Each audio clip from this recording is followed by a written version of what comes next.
Okay, hello and welcome to another episode of Hiring and Inspiring.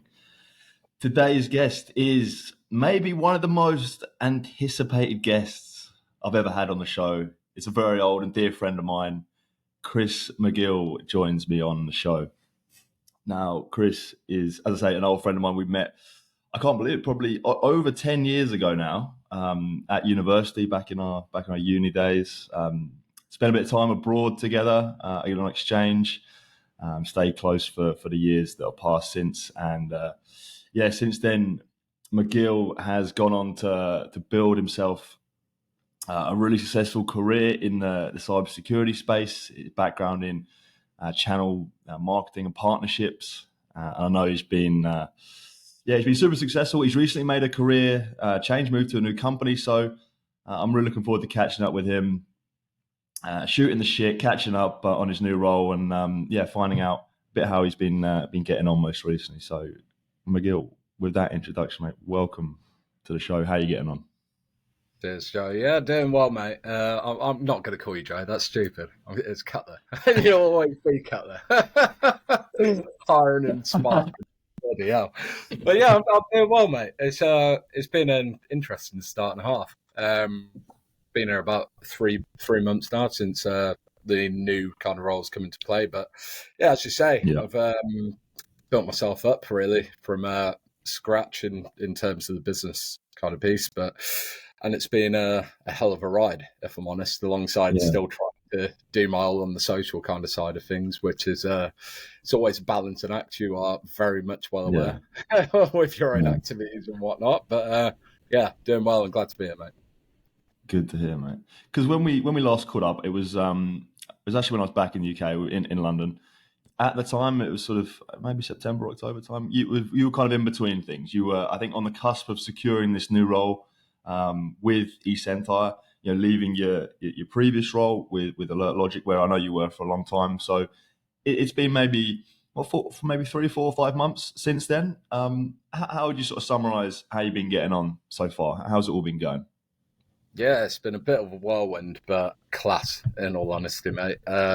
Completely what I needed at the time. From a personal standpoint, it's been, as I say, just whirlwind, really. I've been trying to have a lot less beers than the first half of last year, if I'm honest, and a lot more kind of getting myself in the gym and keeping myself in good working order. And since I've joined this new company, I've stayed within the same industry. It's still cybersecurity. It's still in the area of cybersecurity, which I've been working in for, as you say now, about 8 years or so.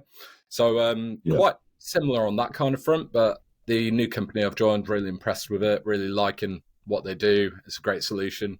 Got good people around me as well, and that's important. We're not the biggest team in the world, but everyone kind of works for each other. It's a great team ethic, and the company itself, is doing really well. It's been named a Phoenix organization, so it's valued at over $1 billion.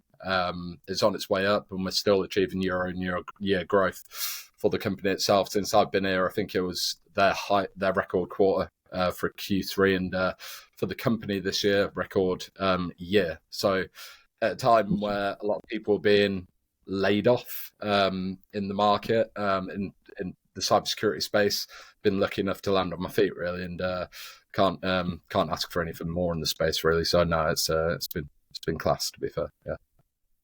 Love to hear that, mate. This isn't the direction I was going to take it, but I just thought I'd pick up on something you said. You've been, I know you've been doing a bit of dry Jan recently. You said about how you've been off the beers there a little bit more of a health kick, in the gym a bit more. Now I know you. I know you love a beer. How's that lifestyle change? How have you found that? And is that that's been tied to the new job? Yeah, definitely. I want to hit the ground running and stuff.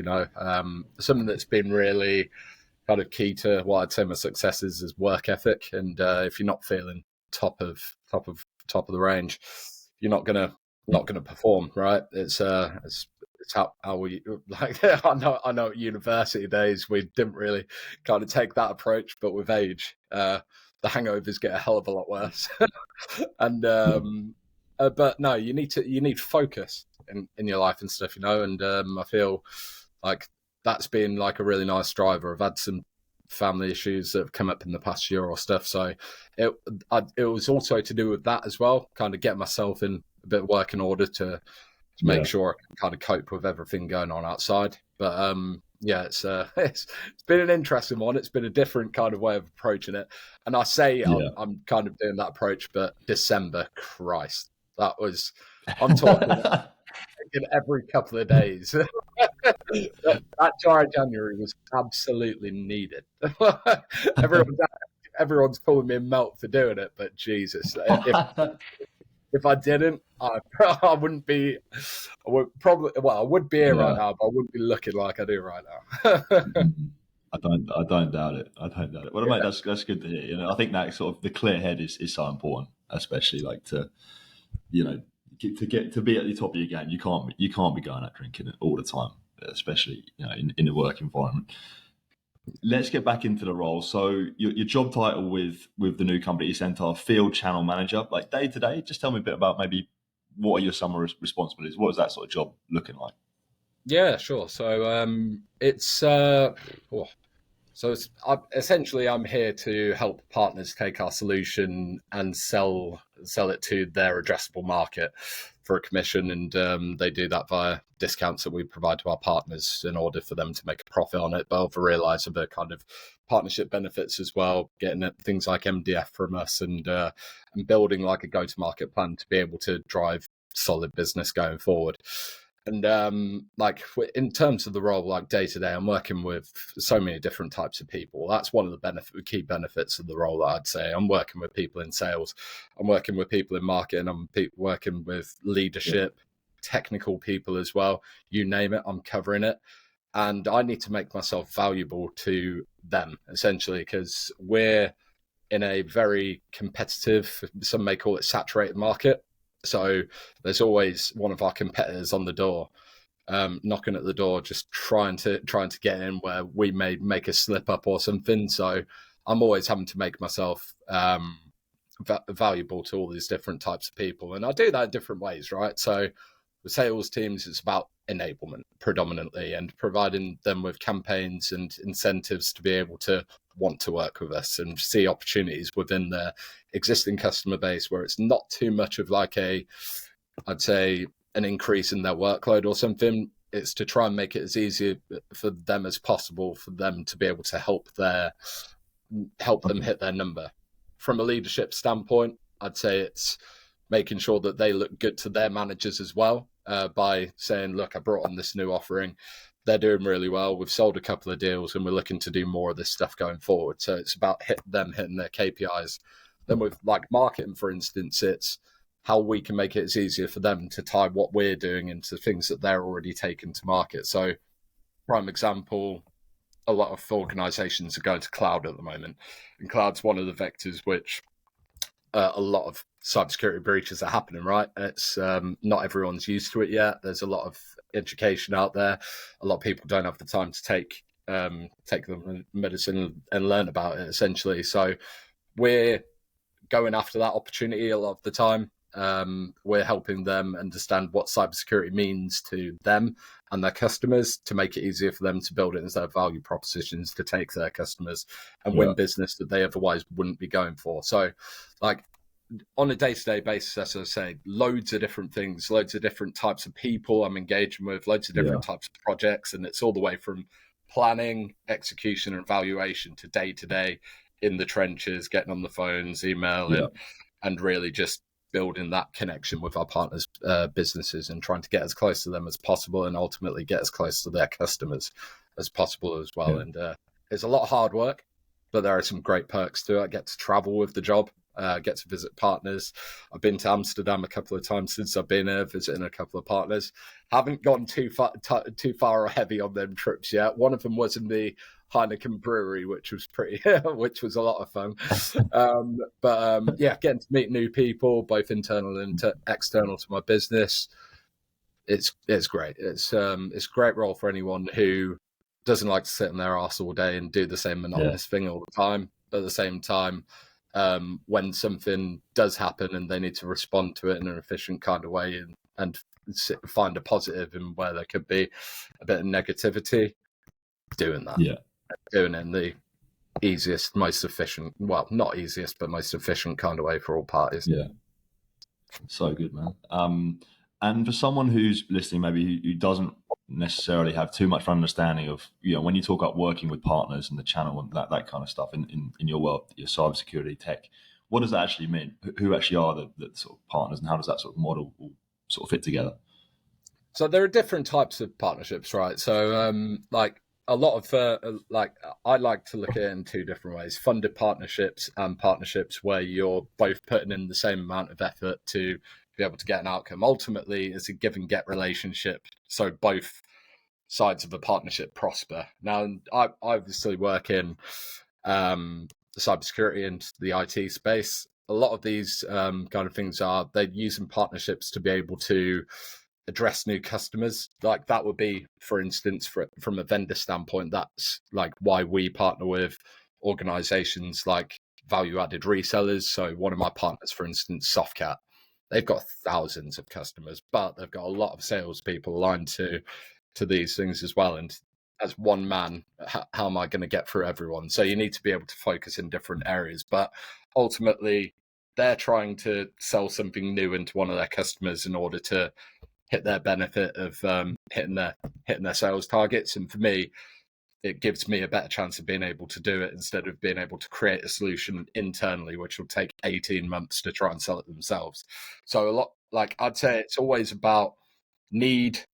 You could actually, I don't want to go too deep into sales methodology or something, but we could align it to something like BANT, to be fair, right? So, but if an organization doesn't have a budget to build something internally, like they look for a partner to be able to get them to that goal faster. On the authority piece, like for a partnership to close, they need the right authority between their company and our company in order to make a successful partnership. Because if it's, for instance, one man, a salesperson, and trying to onboard a partner, they might sell one deal, but it will go nowhere. So it's not a benefit for both parties. It's a one-off transaction. It's not really a partnership. On the need front, as I say, they're looking to do something as soon as possible, and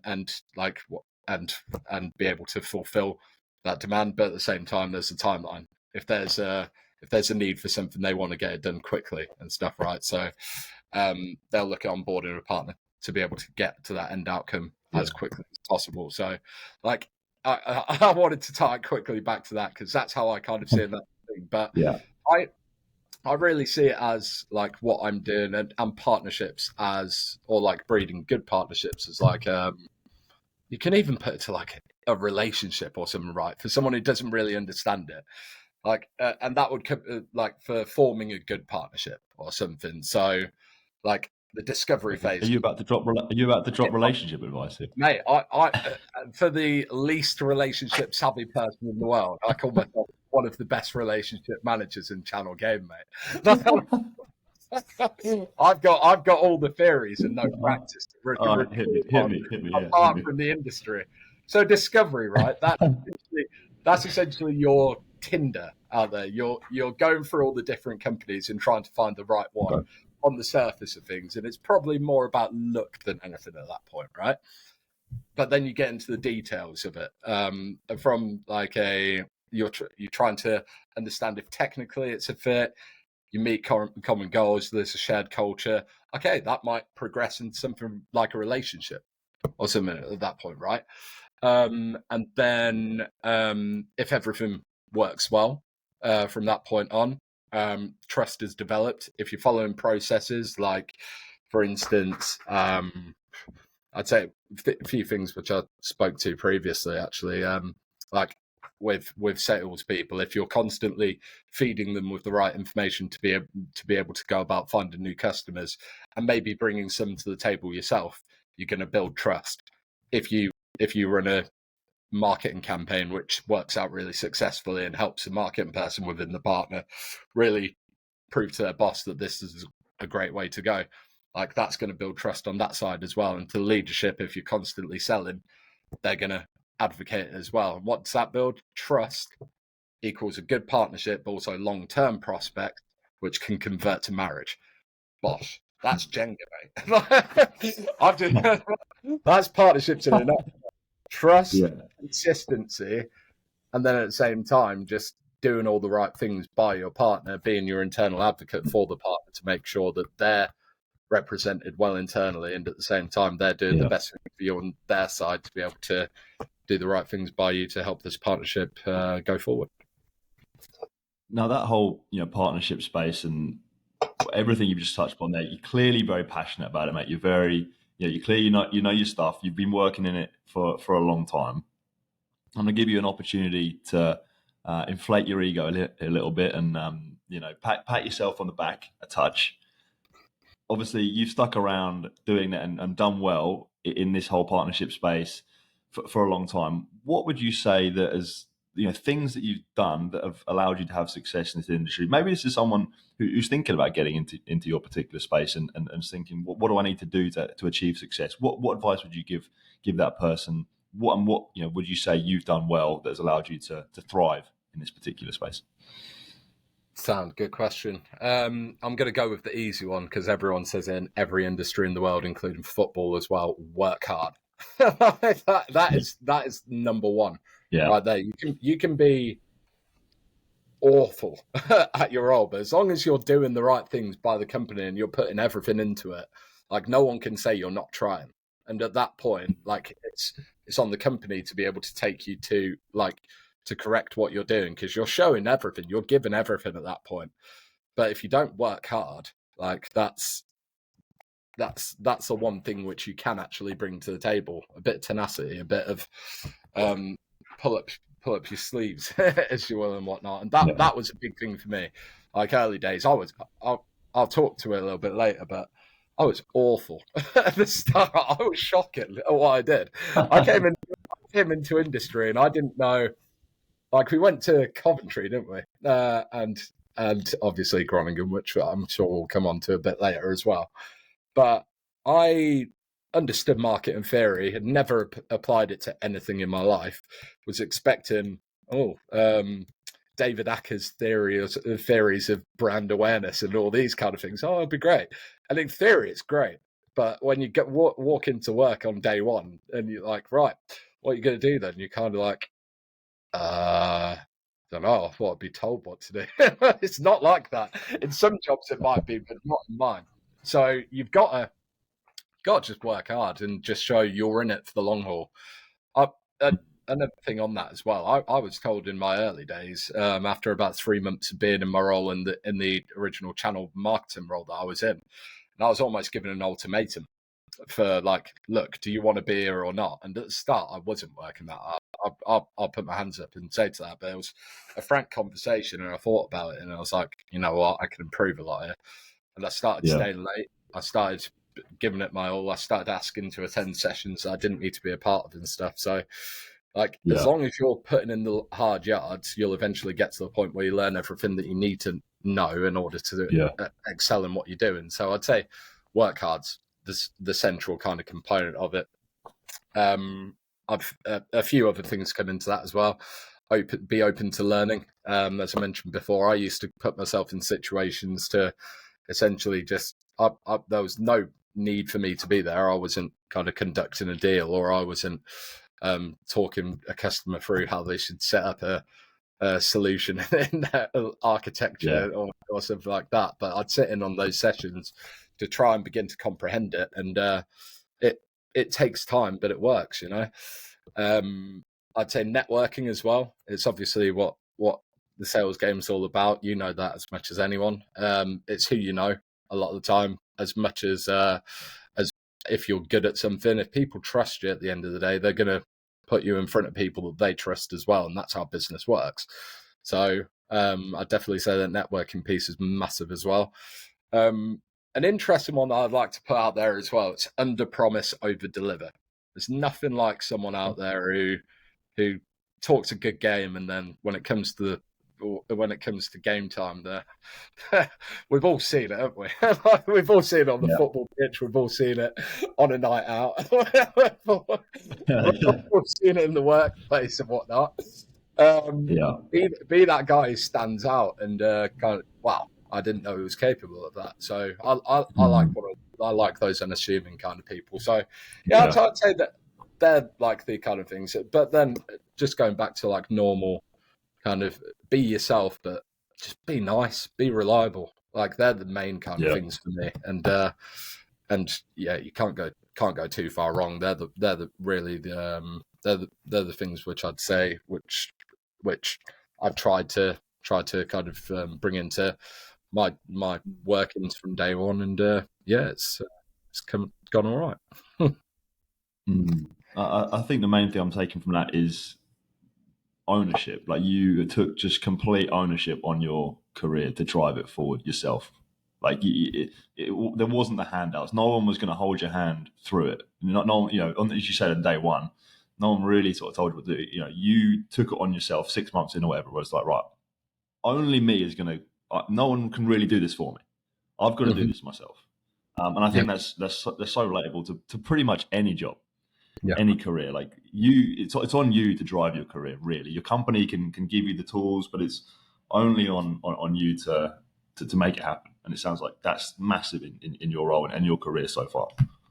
Yeah, I'd say so, mate. And I think even recently with that whole finding a new job and while I had kind of piece, right? I got to 7.5 years at AlertLogic that obviously went across to Fortra, and I was working for the sake of working. I'd lost all passion in what I was doing. I know I haven't read too far from where I was before in terms of the type of role that I'm doing in the industry I'm in. But I got off my arse and I was essentially working 2 jobs at the end of the day. I was working my day job and then using my whole evenings to go about finding a new one. And it is like I'd put that into a bit of advice, if I'm honest, for someone like if it's not working for you, do something about it. Like it might be talking to your boss about if you're not happy about something, but if you've been there a long time, it's the grass is greener much of the time, not always. Like we've all heard of those those situations where something something bad happens in the early days of people moving to a new role and whatnot. But you got to take control, as you say. Ownership's everything. And just quickly on the sort of the cyber industry, the cybersecurity space. Someone said to me the other day, it's sort of the biggest thing or the most prevalent thing that no one's talking about, or we should all be talking about it more than we are. What is your sort of take on that? Just how sort of obviously I know you're in it, but like just how prevalent is the whole sort of cybersecurity space going to become? Like as you say, it is there, and like I think everyone understands how important and prevalent it has potential to be, and in many walks of life is. But it is that kind of elephant in the room conversation to many organisations a lot of time. Like I've had conversations with many salespeople over the year within our partners internal to our company and you'd be shocked about the amount of companies like high street, mid-market to enterprise companies who really don't take it as seriously as you want them to when they're protecting your data. Like, there's, and I think a lot of the time, especially in the business world, and if we're talking about like internal to organizations, it comes down to ROI a lot of the time. It's the stuff that no one sees ultimately in the end of the day. And a lot of businesses don't really put a focus on it until something bad happens. And that is inevitably going to happen with most organizations with some sort of web presence out there. And they might not know about it yet. But there's plenty of breaches that have happened where, for instance, an attacker's been in an environment for a year. They've been kind of hiding themselves from the rest of the company, from the IT security team. And then they'll ransomware an entire estate and cost a company thousands, millions in many cases, and kill that company ultimately. And it's happening a lot, but and it's not about small organizations or size of organizations. Sometimes it'll be a smaller organization that's breached to be able to get into a larger company, and we call that like a third party breach or supply chain breach and those kind of things. So like organizations are beginning to take more notice. There's still a lot more that they can do, but like I think with the fact you're seeing things like GDPR, NIS2 is another one which is coming out in Europe at the moment, where I'd say like regulators are trying to do all they can to provide better kind of guidance for organizations. But the real need and the real challenge for organizations is the lack of skills in cybersecurity. And it's why companies like Esentire, like my company now, exist, because a lot of companies don't have the internal capabilities or understanding to be able to do these things themselves. They need to outsource it. They need to work with who they trust. Who do they trust? Often their IT partner or their supplier of IT, who work with a network of partners like us or vendors like us to be able to say, okay, we'd advise you do this for that for that. But there's 3,000 different security companies out there all saying basically the same thing at the moment. That gets tough. But yeah, back to the question on how prevalent it's getting. I think there was a TV show or something that was made maybe a year or two ago around cybersecurity and like breaches and all this kind of thing. But I think you'll begin to see more of that, because it is becoming, in my opinion, a bit of that kind of, if there is something that is sexy in IT, it's probably that.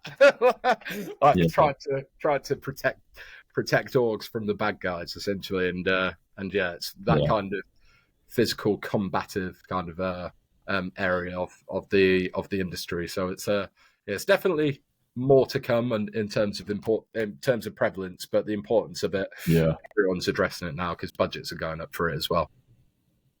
Yeah.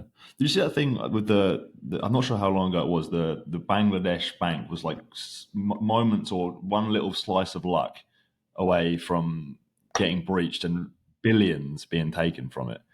And it was like, it didn't happen. It was but just by luck, it didn't happen. It was like, if that had happened, it would have been world news. And then that would have been the sort of the moment where cyber was like huge.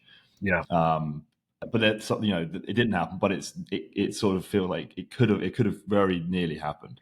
Yeah. It's just sort of waiting for something like that for it to be, and it will happen at some point, is what I'm hearing. That's right, mate. Like, there's so many organisations that won't push the button on plan more investment into it until the worst happens. Yeah. And I think when something like that happens, there was one in UK, right, with I think it was Travelex. They were struggling throughout COVID anyway, but then they got ransomware during, and they ended up going into administration, closing all of their stores on the high street. And they put a lot of that down to what happened with their IT estate with this. So it's literally getting to a point where it can cripple a business to the extent of this is contributing towards administration. So when it gets to that kind of point, you can't really ignore it anymore, especially if it's happening in your industry. And like a lot of these companies network with each other to get ideas of best practices and things like that, right?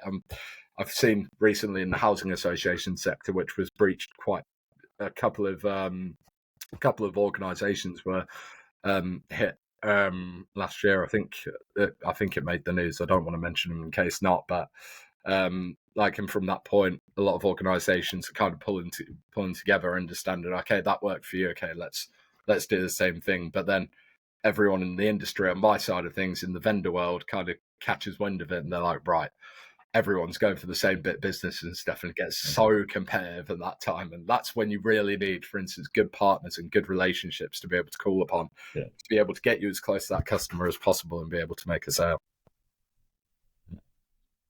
Mate, we've talked about what you're doing currently in the new role. I want to go back in time. You touched upon it a couple of times. Your previous previous 7 years, nearly, I think it was, with your previous company, AlertLogic. Mm-hmm. How I know it was you're there for a long time. How do you sort of reflect on that period of your career, those 7 years with that business? Yeah, I'd say very positively, to be fair. It didn't it ended a bit sourly, if I'm honest, just with what happened in the final year since the takeover. I'll come on to that in a second, but like they gave me an opportunity when, as I say, I was awful. I thought I was a dog's bollocks getting my first in whatever mad degree that we did. I'm not going to mention it. But yeah, I started my career in partner marketing, right? And like it was an interesting one for me because like I not only had I never worked in the marketing field before, I'd never worked in an office-based role. I didn't know anything about IT, and I didn't know anything about security. So it was literally struggle on struggle and struggle and struggle and struggle. Yeah. It's like to try and find your feet in that environment's tough. But I had good people around me there, like good mates, good mentors, who really guided me in the right way and shaped me into the professional I am today in many respects. But yeah, towards the end, yeah, it got a bit like the culture changed. In my opinion, people were let go of, people left the business for other reasons, and yeah, it was just a bit kind of off towards the end. And that's the thing, like that's what I'd say. Before that time, I was always quite content with it because I went from channel marketing into partner development and then partner development into channel management. So I made different kind of progress up the job ladder, but I also moved from marketing to sales, for instance. So it allowed me to do a lot of things. And that all started from this one interview that I had with my first boss, Nicky Wallace, who's one of the biggest mentors to me. Yeah, kind of took it from there. But no, it was unreal. I met so many good people as well during that time. It was yeah, a really positive place. Loved it, and can't say anything bad about it other than like the final year, if I'm honest. So yeah, all good. I'm always interested in like the topic of mentors. You mentioned one individual there. What made that particular person, such an important mentor to you? Yeah, good question. So I always put it down to like that thing that I mentioned before about that ultimatum piece, right? And it wasn't only about that. Like she was just great with me. It was like in the early days, like really helpful and stuff. And then there was a week off, I believe. She went on holiday, and I was honestly doing the bare minimum in this week. Like I was breezing through. She came back. We had a 1-to-1 meeting, and like I said, yeah, I've done this, I've done that, and apparently she got wind that I was like just being a bit loud in the office, getting a bit too big for my boots and stuff, and like, I needed it, but she put me in my place proper, and it was like it was great and it was needed. And since then, I was literally like, I had the ultimatum kind of thing: do you want in or out? And I was like, absolutely. And after that, I stayed in late, like for probably the next month or so, up until about 9 till 7 every day. It was when I was in Guildford this was, and just put my all into it. Because honestly, after 3 months, I still couldn't talk around the value proposition of our business because I still didn't know IT or security. And working in marketing, if you don't know your value proposition or how to talk to it, you're fucked. So like that was basically the biggest rocket up my ass kind of moment, which but it wasn't only that. She was just good with everything. Like she allowed me to kind of, if I was intrigued about something or wanted to learn about different areas of the business, she'd be right behind me and let me do that and stuff and just explore new things and whatnot. And ultimately, she was one of the biggest supporters of me going across the sales when I made that jump. And along with my other boss as well, Natalie Ely. On the sales side as well, I had so many good contacts, salespeople, to name a plenty. I actually live with one of them today at the moment, B. Rye, shout out. And I've got Paul Reeves, who was like my first kind of partner manager, and I just looked up to him so much because he was just like rock every meeting. He was from Reading, but he had a Scottish accent.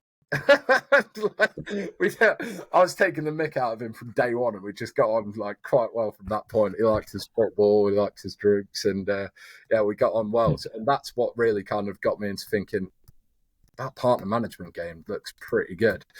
And like he helped me get into that place. I'd say another one for me was there was Alyssa Fox as well, who was like partner programs director at my company. She was my boss after Nikki and Natalie, and she like just amazing. She managed me incredibly well from, for instance, the US. To do that is tough. You only speak to each other on chat or like once a week check-ins and things like that, but she did everything she needed by me to be able to help me in my career and be able to take me forward. And then finally, lastly, I'd probably say Omar Akhtar, who was my most recent channel director at AlertLogic, who just brilliant guy. Seen it all in the industry, has been in cybersecurity sales and IT sales for 20, 25 years or something. Learned so much from him, how to conduct myself, how to just exist in the space and do well in the space. And so from a mentor standpoint, not only have I worked with many good people, I've worked with people in different roles where they've been my boss in those different roles. So I've learned so closely to them and been kind of mentored on how to react to different things. Because like the tiniest email back in the day would get me het up. Still does to a certain extent, but I don't go really like in for a response. I can take my medicine and think and things like that and think about things in the eyes of other people rather than just mine. So that's just one of many different things that I've learned. But great place for mentors. It's been a hell of a ride in that aspect. So since you started, then something I always think about is it's funny because we started our professional careers at the same time. I think January 2016. Both had our first sort of professional corporate job. We both came in no experience really with anything, just a bit of life experience from being 21, 22-year-olds. How do you think you have developed as a let's start professionally since then, over 8 years ago now? Yeah, good question. I think I thought I'd suit business, if I'm honest, like due to the work ethic side of things. So like development on that side, it's only got better because like I knew, like, well, going back to those first early days, I after going in, I thought work ethic will get me through. Eventually did, but Jesus Christ, I was so bad at the start. And I tell you one big thing which I've really always had, like since I've been in industry, is imposter syndrome. Like it's the worst. I think I've listened to a couple of yours where another couple of people have mentioned it as well, and it's a huge thing in the sales game. But ultimately, like when you're in the partner field and stuff, unless someone's been in the industry and they've been like within a partner, for instance, if they've been selling your solution before, albeit they should be better at you than what you do, but ultimately, if you think about it in the way that they're selling about 20, 25 of the different products, they're probably not an expert on every single one of them. And if you know 10% of what you should do about your company and the way your solution works, for instance, or the way to conduct yourself in your role, you know more than them in those instances. So like when you think about it in that kind of way, that imposter syndrome can go out. But yeah, I still get it today, especially when I'm talking to a to a like business leader or something like that, who you think, shit, I still don't know technical stuff. you start really like, yeah, okay, let's move on to the commercial discussion. So I'd say overcoming that imposter syndrome piece is probably one of the biggest development. Yeah, that was a big one for me. I'd say also facing your fears and stuff is another big one. Like I was always quite shy, timid at uni and stuff, and I think you can speak for me when I talk to that in my personal life, especially on the on the relationship front. Let's put it. I'd be the first to try I'd be the first to shy away those engagements. I flipping out. I'll tell you what, when there's money on the line, and that's one of the reasons why, like, I got in sales, if I'm honest. When there's money on the line, you've got to do something like for like, well, to earn your living, right? I conduct presentations every day now. Still hate them, but I'm getting better at them. I can talk my way around it, and as long as you know your stuff, like that. I still don't like being put in those situations, right? But as long as you're doing, as long as you're putting what you've learned and your experience and just putting your best self forward in order to be able to go for and try and beat your fears. Like no one can say a bad word about you. You might not have done it well, but you've done something you wouldn't normally do. So that's a good score on anyone's point. They're the main couple, I'd say. I know they're quite closely related, but yeah, development and things like that, I think it's quite hard to critique. I'd throw it back on you, if I'm honest. If there's anything which you which you think if there's anything which you think I've developed with since you knew me at uni. I think I was going to go. If I was to sort of predict what you were going to say, I would say it's that piece about the imposter syndrome and kind of facing your fears. I think yourself as a 21-year-old, 22-year-old when you first started out, you maybe shied away from some of those things. You didn't always go all in. I feel like now you just back yourself, whatever, and you're now like, even if I mess it up, it doesn't matter because it's another rep to practice, and I'll be better for it. Yeah. Whereas before you might have shied away from it. That if I was going to predict what you would have said there, I would have probably said that. Yeah. Yeah. Exactly. What about sorry. No, all good, mate. All good. I was going to say, next one for me is sort of a bit more personal, and it's more about if I think about the bulk of our friendship, it's from the time together. In person, it's more our early 20s. We're now, I don't want to remind us, but we're 30, 31, early 30s now. How do you sort of think? Because we stay in touch. We've managed to catch up, over the years. But obviously, I don't see you as much as we did in that period. How do you think you've changed as a person since then? It doesn't have to be work related. This is more just life. It's a loaded question because I think it gives many opportunities for me to compromise myself, that one.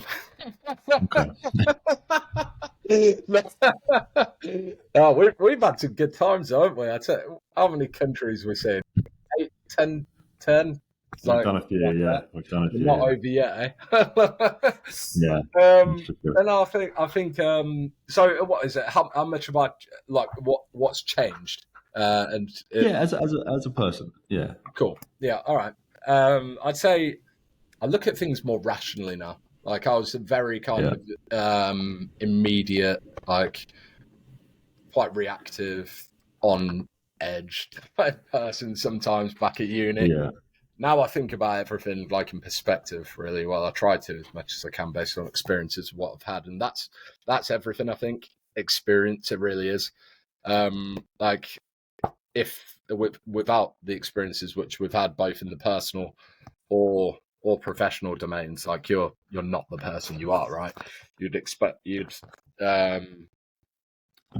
react to any given situation a different way if you haven't come across it before. So I'd say that's definitely one of the sides to me which has kind of changed a bit. I'm a bit more of a rational kind of thinker and whatnot, but I'm probably a bit more wound up than I used to be as well. I used to be pretty chill.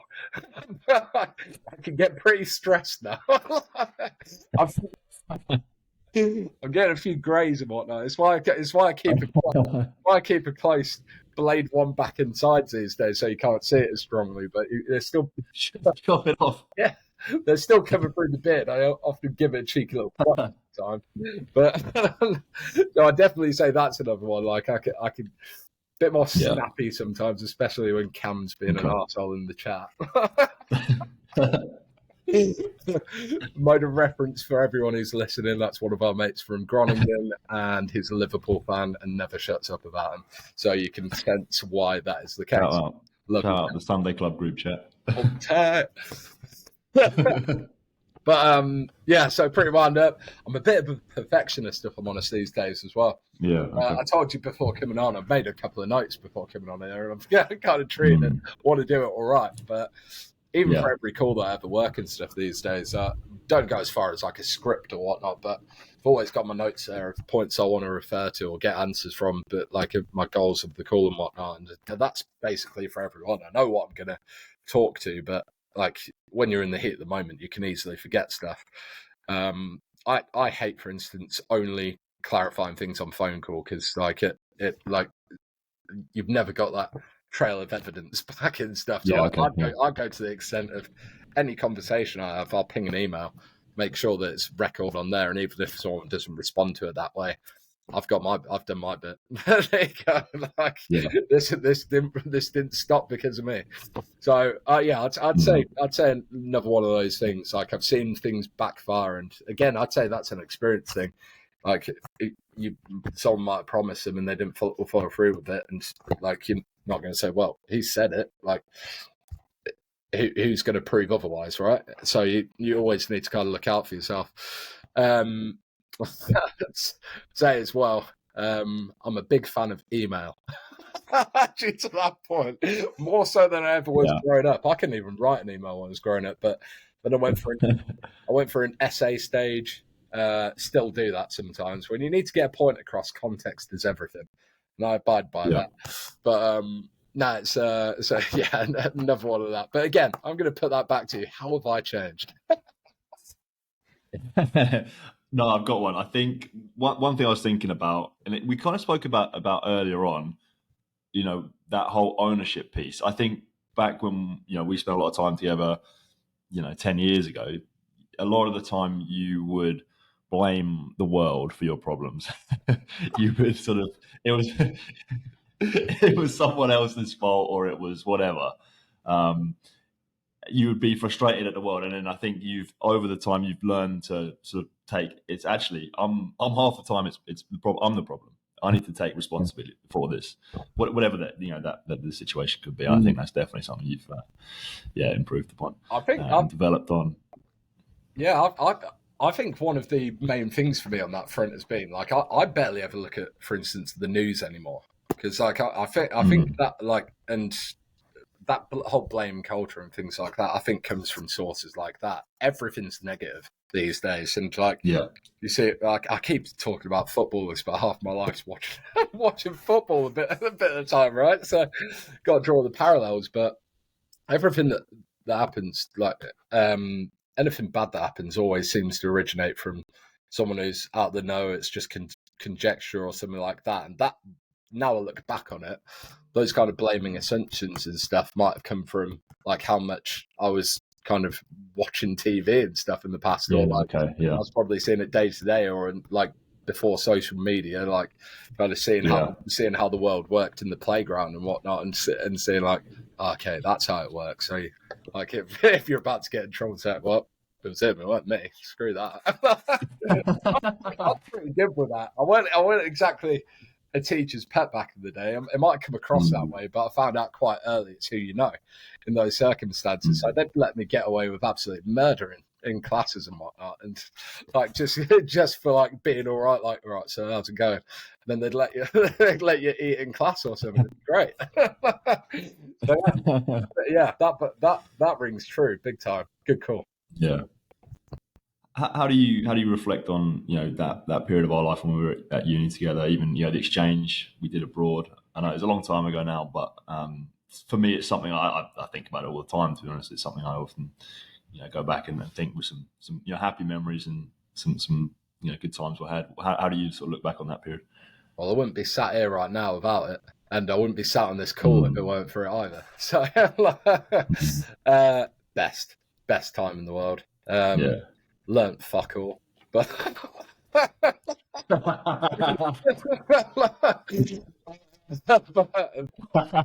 Days of my life, 100%. It's just Yeah. some incredible people, got into some ridiculous circumstances, shared Yeah. incredible experiences and stuff like that as well. Got drunk a lot, partied a lot. We went on some awesome trips and stuff as well, didn't we? During Yeah. that year abroad, the year abroad itself was just unreal. Like we mentioned, shout out Sunday Club, a little bit earlier, but wouldn't have met those boys. Wouldn't have met the French lot, the American guys, the loud Brazilians who were quality. To be fair, like everyone, the French lads. And Spanish, of course, and at uni. Fucking Friars Road. What? 23 spewers. That's take me back. No, it was so good. Like as I say, learnt theory of some stuff when like in actual uni, but it builds you, don't it? Really, and it was just class. You'd 100% agree, right? Yeah, 100%, mate. It's not necessarily the stuff that I learned in class. It's more about the stuff that sort of learn about yourself the first time going away from home and living abroad like we did. And it was, for me, it was like the sort of catalyst for doing a few things outside of my comfort zone to actually, I can actually do something with my life. I'm not just gonna stay here and do whatever. As we've touched on, we're on this call. It's the friendships you made. It's the memories you make. So yeah, completely agree. I'll tell you one thing you can't do though, and that is what was that shop where you had to pick up the bumblebee from that time? I watched that video the other day, and Jesus Christ. Oh, Mamma Mia. Get that on your TikTok channel. Good idea, man. Good idea. If anyone sees this, it's going to make Mr. Joe Cutler here famous because it's one of the funniest things, and it features the bad man here, like just at the start, and then Christ Almighty, Joe Cutler takes this. All right, let's get on. Yeah, good idea, man. Mama Mini's. What was it? Like a little bike thing carrying a sofa on top of it. And I don't know. Are you bringing it up now, or do you want to post it or something? Let's just say my life flashed before my eyes for a few minutes. Crashing a bike, riding carrying a sofa. But one of the many highlights, or maybe lowlights from that time. Wasn't it? It's a couple of days in, man. Yeah.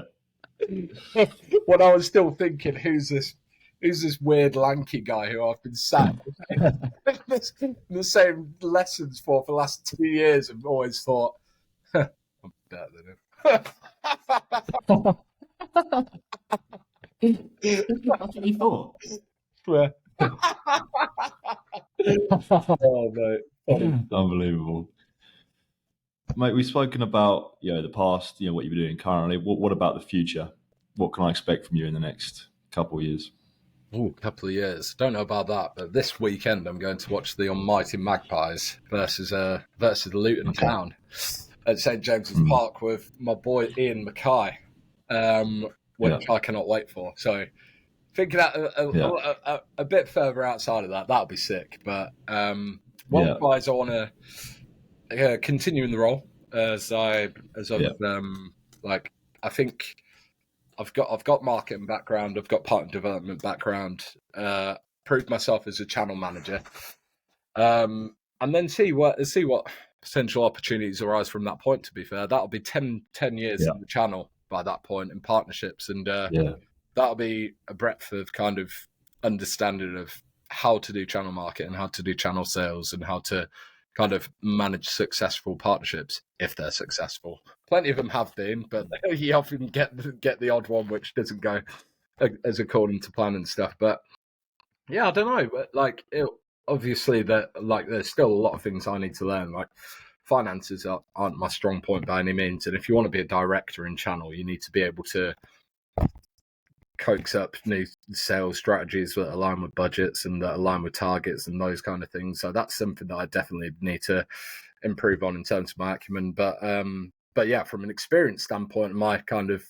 perception of how channels work and building out partnerships. I think for people, someone of my age, you won't come across it too often. I think I've got quite a breadth of experience behind me to be able to put me in a good standing for roles of that ilk going forward. But social life, just keep in touch with everyone. I could do with a house and a dog as well, so I need to make sure the job goes all right to be able to afford. Yeah, I was going to ask, can I expect you be?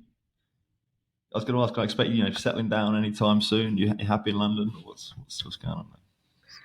Yeah, I don't know. Like, I'm enjoying London. I'm enjoying living with my housemate Ryan at the moment.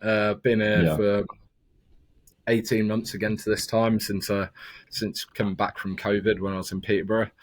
I really don't know.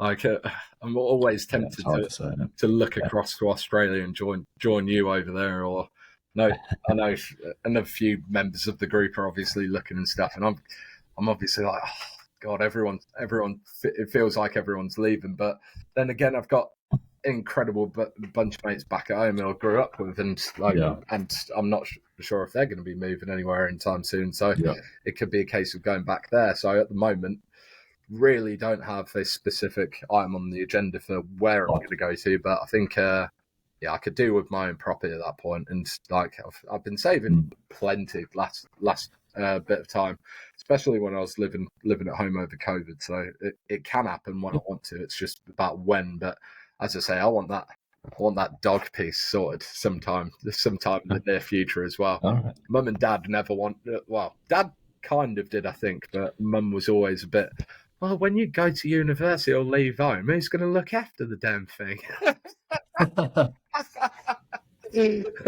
Which is a fair enough point, to be honest. But they're kind of they're hard to say. Yeah, it's a difficult one, but it's going to be an interesting couple of years or beyond that, mate. Yeah, for sure. And I got one final one for you. Oh, here we go. It's my typical closing question on the show. The idea of success, what does that mean to Chris Magill? Oh, I'd say something like really corny, like the pursuit of happiness, spelt with a Y instead of an I. The floor's yours. No, I'd say happiness and financial stability, if I'm honest. That's really fucking boring. But financial stability paves the way for happiness as long as you keep that work-life balance ticking over and stuff as well. So I'd say that, to be fair. And just rocking out with the dudes as much as possible, having a good time. I want to still be able to to like go to football. I want to continue playing music with my mates back home whenever I can. I want to be able to go for beers whenever I want and stuff. Obviously, with a family, that won't exactly be as easy, but that hasn't happened yet, so I'm still enjoying myself. But yeah, happiness is definitely the main thing for me, and it's becoming tougher and tougher. I know this is a pretty drawn out kind of thing, but with everything going on in the world at the moment, it can be a pretty depressing place a lot of the time. And you just got to do you. You got to be selfish about it a bit at the time, just to make sure you're doing right by yourself. It starts with yourself, and then if you're in a good place, everyone else around you will be in a better one too. Drop the mic. I was going to say, that was unreal, wasn't it? Was that what?